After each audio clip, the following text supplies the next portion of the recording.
Nous sommes au début des années 30. Un homme traverse une nuit intérieure. Cet homme, c'est Wolfgang Pauli, l'un des plus brillants physiciens du siècle.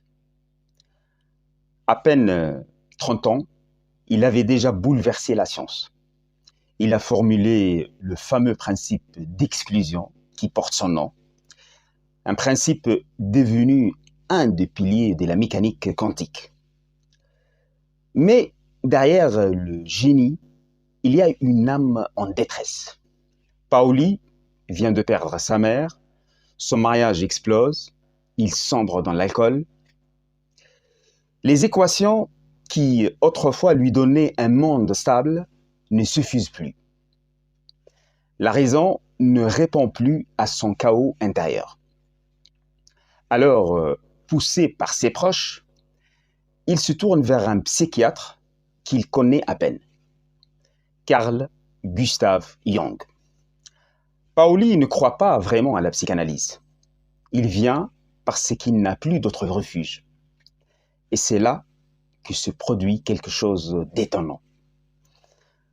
Pendant plusieurs mois, Pauli livre à Jung des centaines de rêves.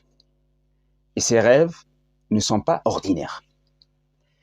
Des mandalas, des figures géométriques, des nombres, des cercles, des images alchimiques. C'est comme si son inconscient parlait le langage des mythes et des mathématiques à la fois. Jung sidéré, il reconnaît dans les rêves de Pauli des archétypes, mais sous une autre forme nouvelle.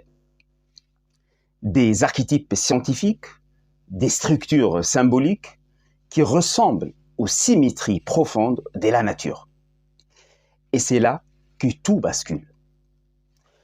Le physicien matérialiste, sans le vouloir, révèle à Jung que les symboles de la psyché et les structures de la matière se répondent.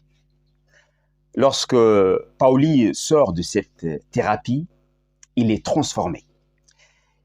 Et de cette transformation naît une relation intellectuelle absolument unique. 26 ans de correspondance, près de 1000 pages de lettres, publiées plus tard sous le titre Atomes et archétypes.